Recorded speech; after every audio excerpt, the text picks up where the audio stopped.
राम तुम्हारे युग का रावण अच्छा था, 10 चेहरे थे, 10 के 10 सब बाहर रखता था। 10 के 10 चेहरे सब बाहर रखता था। 10 के 10 चेहरे सब बाहर रखता था।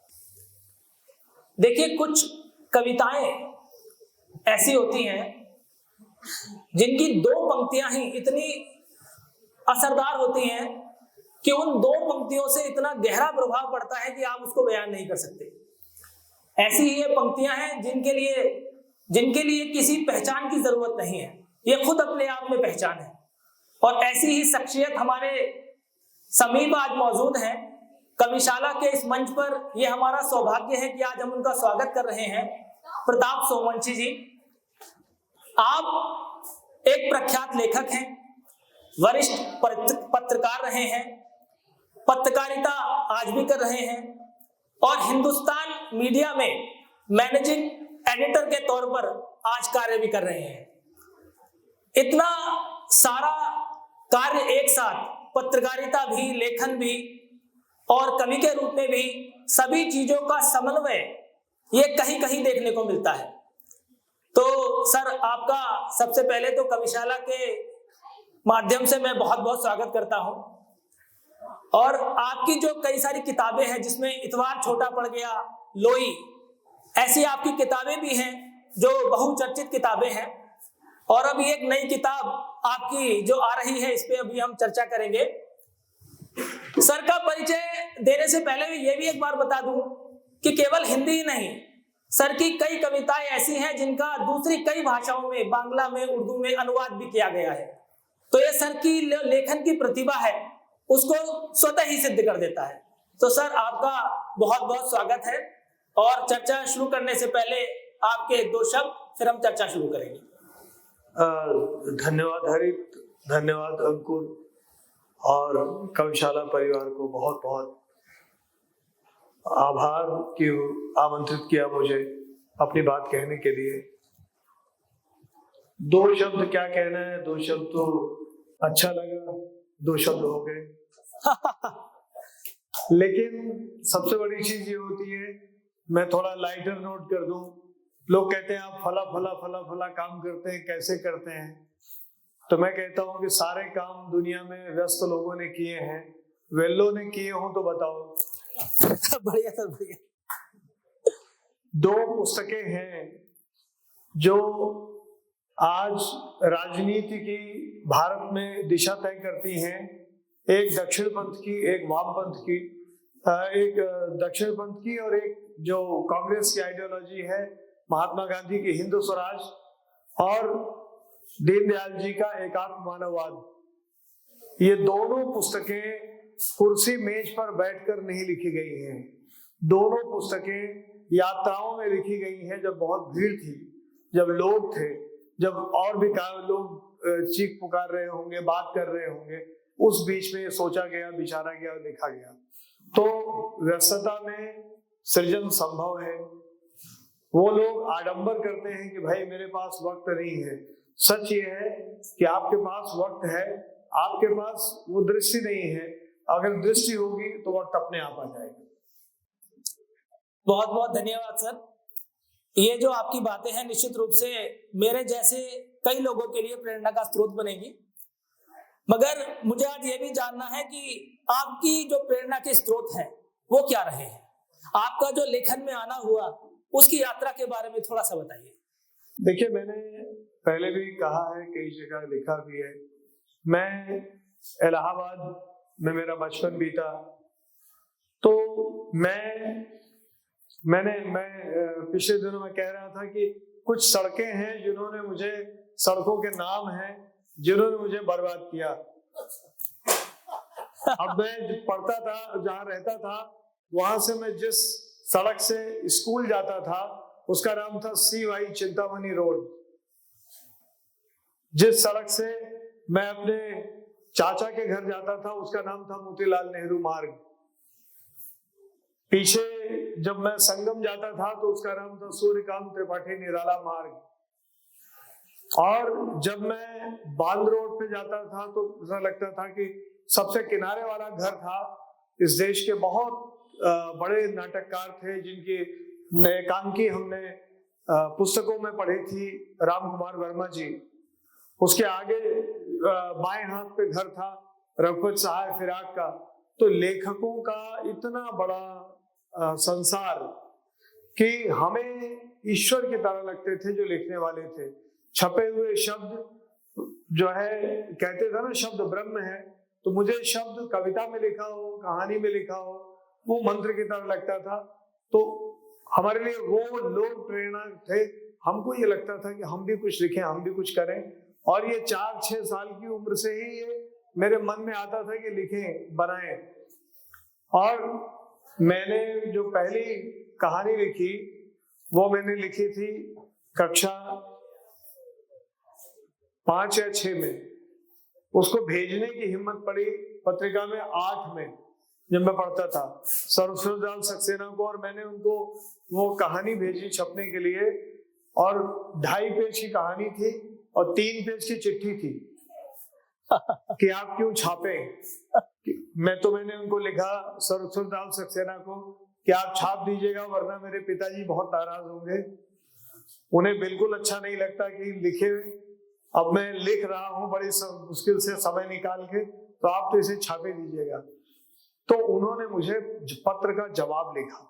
आप सोचिए, एक इतना व्यस्त संपादक, हिंदी का इतना मूर्धन्य कवि, उसने एक बच्चे, मेरी उम्र क्या रही होगी 8 में, मतलब 12-13 साल, 14 साल, उसको पत्र लिखा कि तुम्हारी ये कहानी जैसी नहीं है, तुम्हारी ये कहानी मैं नहीं छाप सकता, लेकिन निराश मत होना।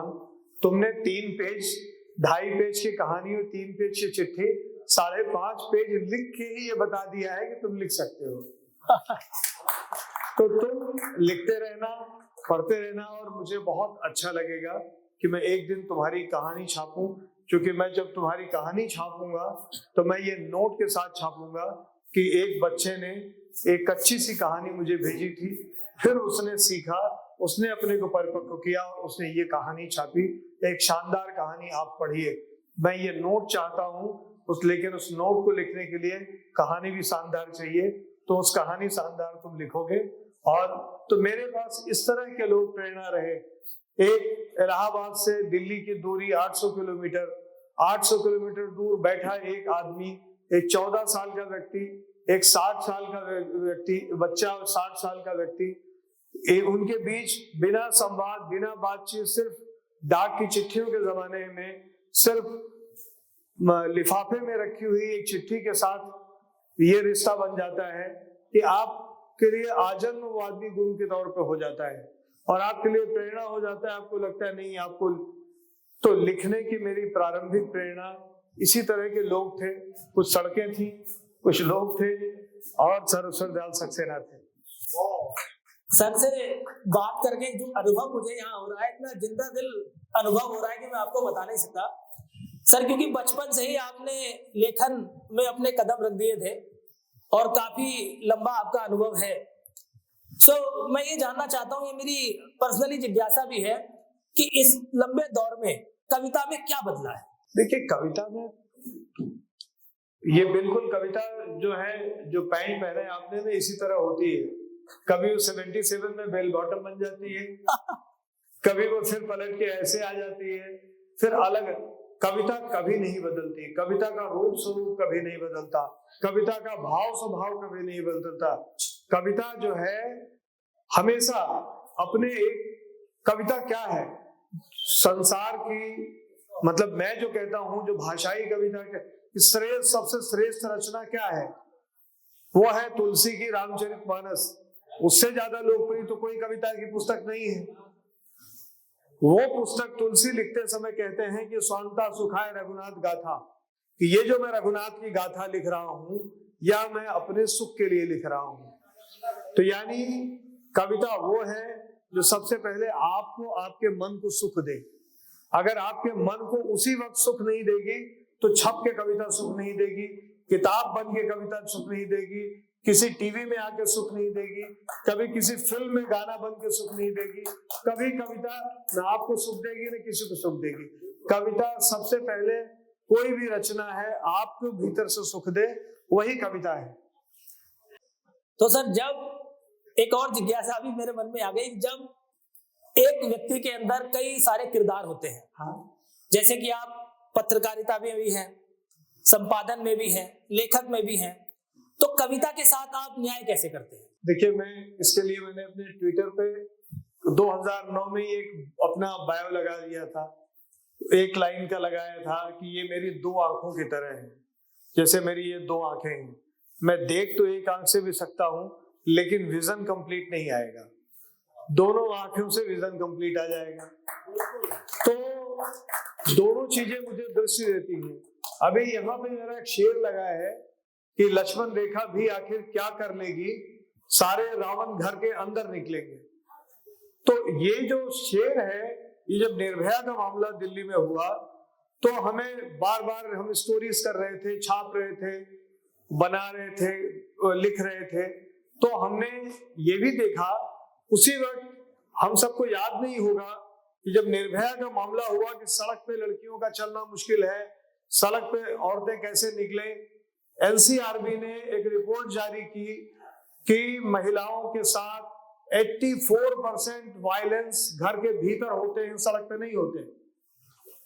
तो मुझे लगा कि जब सड़क के भीतर होते हैं तो ये शेर बना कि लक्ष्मण रेखा भी आखिर क्या कर लेगी, आप कोई भी कानून बना के क्या कर लेंगे, सारे रावण घर के अंदर निकलेंगे, तो घर के अंदर का जो रावण है उससे कैसे लड़ोगे आप। तो कविता की जो समाचार की चेतना है उसने खबर लिखवाई, जो कविता की चेतना है उसने शेर लिखवाया। और हो सकता है मैं गवैया होता तो मैं उस पीड़ा को गा के अभिव्यक्त करता, हो सकता है मैं नेता होता तो भाषण देके करता, कोई कथाकार होता तो मैं इस पर कहानी लिखता। तो आपके पास जो भी कला होती है वो आप उसको एक्सप्रेस करते हैं, और एक्सप्रेशन किसी का भी, बच्चे का एक मौलिक अधिकार होता है, मौलिक गुण होता है। वो बच्चा 3 महीने 6 महीने जब बच्चा हंसता मुस्कुराता है, आप उससे एक्सप्रेशन को ही तो कहते हैं, उसके गाल पे धीरे से चपत मारते हैं कि मुस्कुराए, वो उसका एक्सप्रेशन है। तो पूरे जीवन, जब से हम जन्मते हैं जब से हम जाते हैं, तो जन्मने और जाने के बीच की पूरी यात्रा एक्सप्रेशन है। ईश्वर की कृपा है कि उसने मुझे एक माध्यम दिया कि मैं लिख के अभिव्यक्त कर लेता हूँ, बाकी सबके पास कुछ ना कुछ है, सब उससे करते हैं।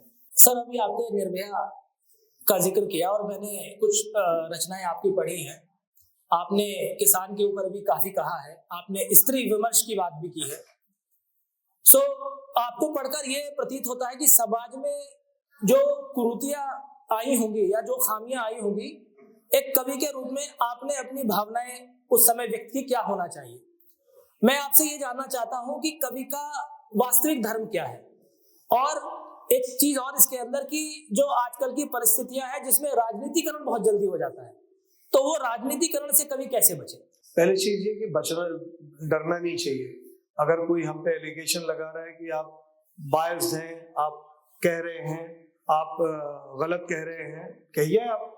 ये तो लोकतंत्र की निशानी है कि हम आपस में ये कह तो रहे हैं, संवाद तो कर रहे हैं, हमको बिल्कुल कहना चाहिए और करना चाहिए। अब कवि का धर्म सबसे बड़ी खराब मुझे एक चीज लगती है, मैं बार बार जगह जगह कहता भी रहा हूँ। हमारे जो शायर दोस्त हैं, जो कवि दोस्त हैं, वो एक बहुत ही गलत काम करते हैं। वो कहेंगे ये शेर नौजवानों के लिए है, और एक परवर्ट किस्म का शेर सुनाएंगे, एक कोई चीप सा शायरी जो औरतों के बारे में सुनाएंगे, एक कोई घटिया सा शेर मोहब्बत पे सुनाएंगे और कहेंगे तुम्हारे काम आएगा, ये शेर यहाँ से ले जाना। अरे भैया, वो जो बच्चा है 22-23 साल का, वो बच्चा उस तरह नहीं है जिस तरह आप हैं। वो सोचता है, वो आपके पास आया है विचार के लिए आया है, आपसे विचार विनिमय के लिए आया है, आपसे संवाद करने आया है, आपसे रूमानी शायरी के लिए नहीं। वो रूमानी शायरी 2 रुपए की बस स्टॉप पे मिलती है, वो वही ले लेगा, वहीं से पढ़ लेगा। और इंटरनेट के जमाने में तो जरूर, और जब एआई एग्रीगेट करता है तब तो जरूरत ही नहीं है, आपको दुनिया की गंदी से गंदी चीज पढ़नी हो तो आप 4 गंदी चीजें लिख दीजिए, आपको 40 गंदी चीजें दिखा देगा। और आपको श्लोक अगर सुनने हो तो आपको 400 श्लोक सुना देगा। तो आज के जमाने में कवियों की, लेखकों की, किसी व्यक्ति की चुनौती सबसे बड़ी उसकी चुनौती वो खुद है। वो अपनी भूमिका तय करे। आपको तय करना पड़ेगा कि आप कहाँ खड़े हैं। आप क्या समाज बनाने के लिए खड़े हैं? अगर आप समाज बनाने के लिए खड़े हैं तो समाज तो बाद में बनेगा, पहले आप खुद बनिए। तो क्या आप खुद को बना रहे हैं? अगर आप खुद को बना रहे हैं तो स्वाभाविक तौर पे समाज को बना रहे हैं, तब आप एक सकारात्मक दिशा की ओर जा रहे हैं। तो सारी जो कविता की सृजन की रचना, सृजनात्मकता की कोशिश, सृजन इसीलिए, सृजन क्या है? सृजन ये हरी पत्ती है, ये अभी पीली पड़ गई है, सुबह होगी तो ये पीली पत्ती अपनी जगह खाली कर देगी कि भैया मेरा काम खत्म। एक इसकी जगह एक हरी पत्ती आ जाएगी, जो देखेगा उसके मन में आएगा कि यार ये हरी पत्ती आ गई। ये सृजन है जो प्रकृति कर रही है, बिना जाने बूझे, किसी से धर्म नहीं पूछती कि इसे आज हिंदू ने छुआ कि मुसलमान ने छुआ, किसने छुआ। तो उसी तरह जो प्रकृति का धर्म है वही मनुष्य का धर्म है, वही कविता का धर्म है। बहुत बहुत बहुत धन्यवाद सर। आपकी जो अभी नई किताब है ए अलिफ और आ, बड़ा दिलचस्प टाइटल है सर इसका। सबसे पहले तो मुझे इस टाइटल की जो पीछे की कहानी है वो बताइए। टाइटल की कहानी ये है कि मैंने, ये भी न्यूज से निकला हुआ टाइटल भी है, मलाला यूसुफजई को जब गोली मारी गई बस से उतार के कि वो लड़की स्कूल जा रही थी, तो मेरे मन में ये ख्याल आया कि भाई ये लड़की तो बहादुर हो सकती है, बिल्कुल है, बहुत बड़ी बात है, बहादुर है, लेकिन इसका पिता कौन है, इसकी माँ कौन है? इसके पिता से बात करनी चाहिए कि उसने अपनी बच्ची को स्वात वैली में इजाजत दी कि वो स्कूल जाए, जब कर्फ्यू लगा हो, सब बच्चे बंद कर रहे हो, स्कूल बंद हो रहे हो, तालिबानी स्कूल जला रहे हो, तब ये बच्ची जा रही है, तो उसका पिता कौन है?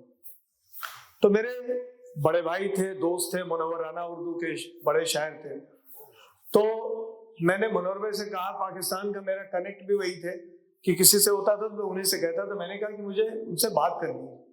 तो उन्होंने, बेचारे ने कई सारे फोन करके उन्होंने उससे कहा कि ये एक बड़े शायर हैं वहां के, असलम कुलसरी, दुर्भाग्य से अब दोनों हमारे साथ नहीं है, तो असलम कुलसरी से उन्होंने मेरी बात कराई कि ये बहुत इन्फ्लुएंशियल आदमी है और उसी स्वात के इलाके के हैं, तो ये कनेक्ट कर देंगे जियाउद्दीन यूसुफजई जो मलाला के फादर थे, और वो इतने बड़े शायर थे और मैं उनका बहुत पहले का मुरीद भी था।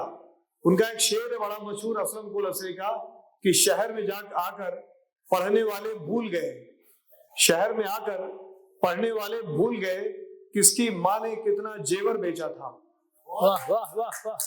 तो मैंने उनसे कहा कि सर मैं तो आपका ये मुरीद हूं, मैं तो गांव से जब शहर आया तो मैं तो आपका ये शेर लेके आया और इसी शेर ने मुझे बचा रखा है। तो उन्होंने एक शेर मुझे, मैंने उनसे कहा कि आप मुझे कोई एक शेर दे दीजिए तो मैं जीवन भर अपने साथ रखूं। तो उन्होंने कहा कि वाकिफ नहीं तो उसके लबों को कमल न लिख, वाकिफ नहीं तो उसके लबों को कमल न लिख, अल्फाज को खिजाब लगाकर गजल न लिख। वाह। तो मैंने कहा साहब मेरा तो दिन बन गया, बस आप मेरी उनसे बात करवा दें।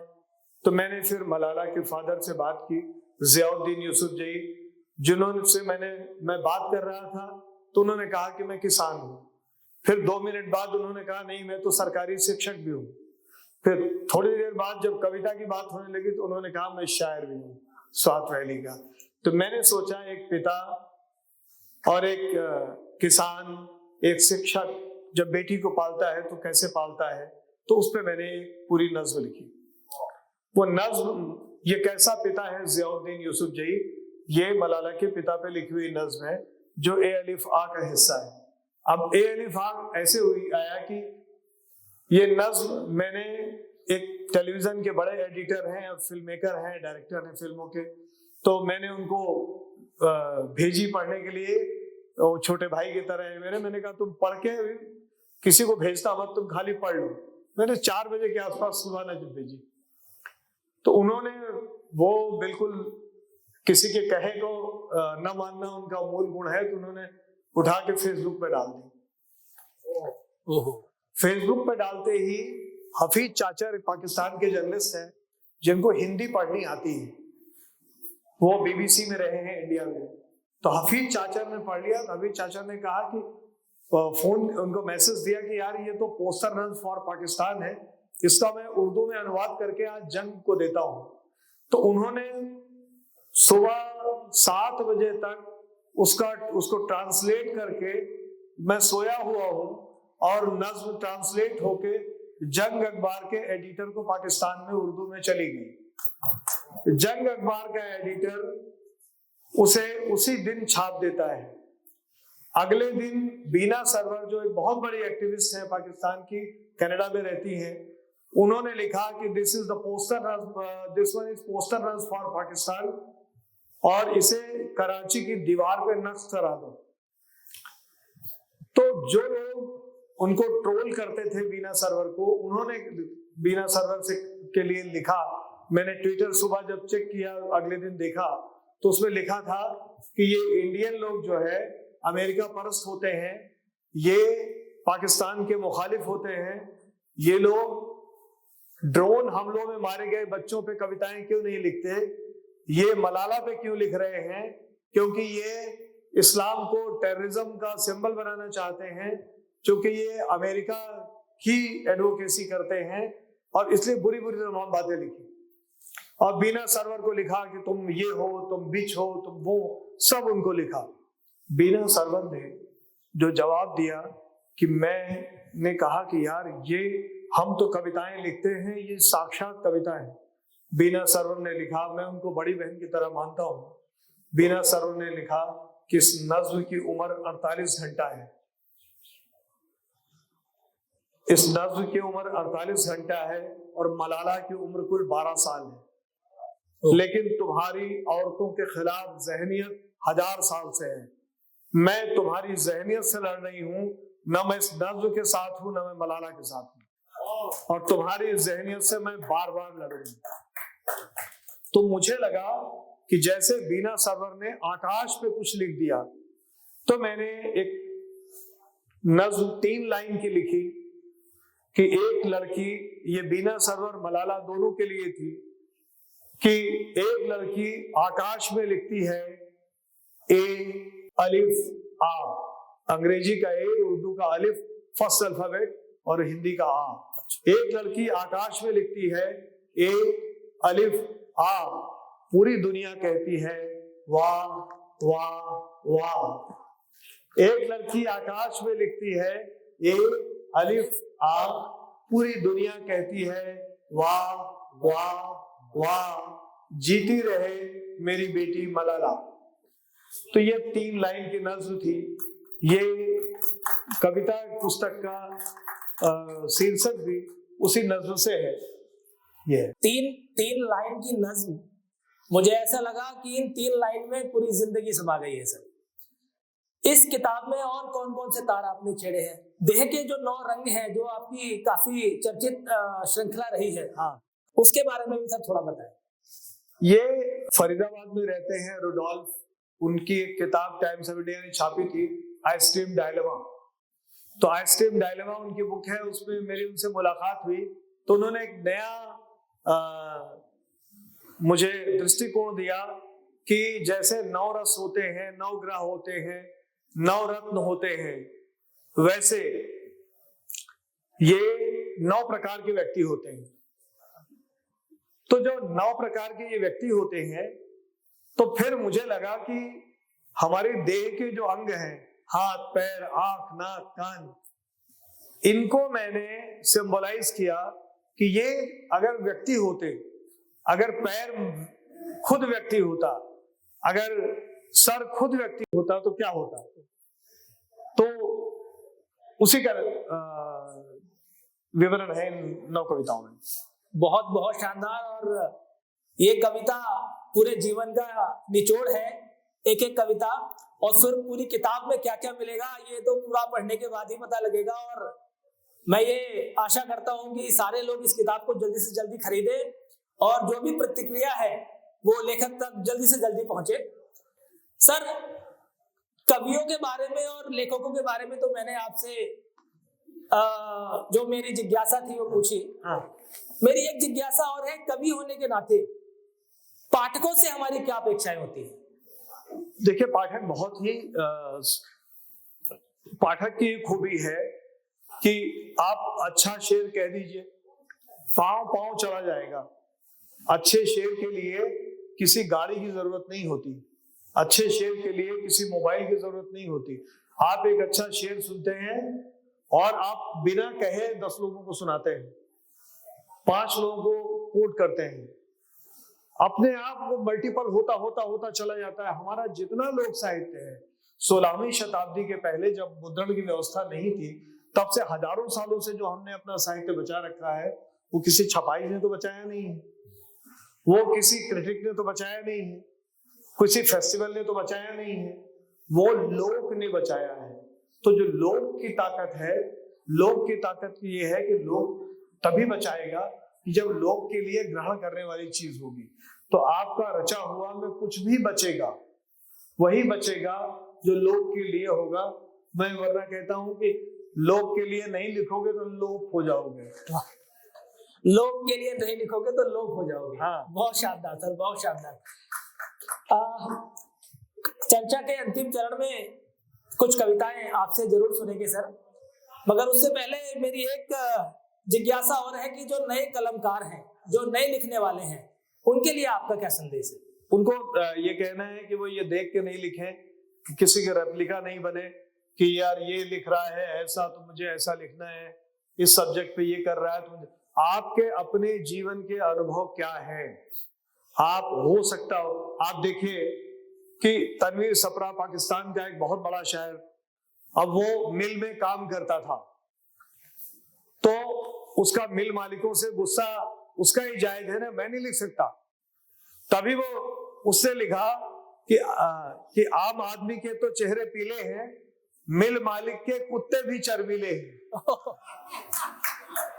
तो उस देखता होगा कि जो डॉग उन्होंने रखे थे वो बड़े मोटे मोटे थे और जो एम्प्लॉई थे वो सब बड़े एकदम मरगिल्ले से। तो ये शेर वहीं से आएगा। तो जब आप अपने जीवन अनुभव से, अपने तजुर्बों से, अपने आसपास से लिखेंगे तभी जाके आप कुछ रच सकते हैं, वरना आप किसी का देख के, किसी का सुन के, किसी का रेप्लिका बन सकते हैं। वो स्टेशन और सब जगह अलग अलग लिखा रहता है ना कि नकल हमेशा होती है, बराबरी नहीं। तो अगर आपको किसी को कम्पीट करना है, किसी को बराबरी करनी है, तो ओरिजिनल जाना पड़ेगा, वरना फिर नकल कही जाएगी। सर, आपकी इस किताब के लिए आपको बहुत बहुत बधाइयां। और कुछ कविताएं सर मैं जरूर सुनना चाहूंगा, और मुझे लगता है कि जितने लोग यहाँ उपस्थित हैं सभी सुनना चाहेंगे।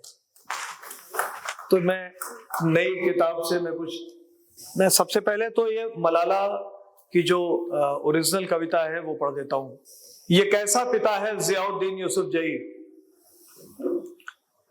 कौन है जियाउद्दीन, क्या चाहता है, जब पूरी स्वात घाटी बंद कर लेती है किवाड़, तालिबानियों की दहशत से लोग दुबक जाते हैं घरों में, एक फरमान कि बेटियां गई स्कूल तो फेंक दी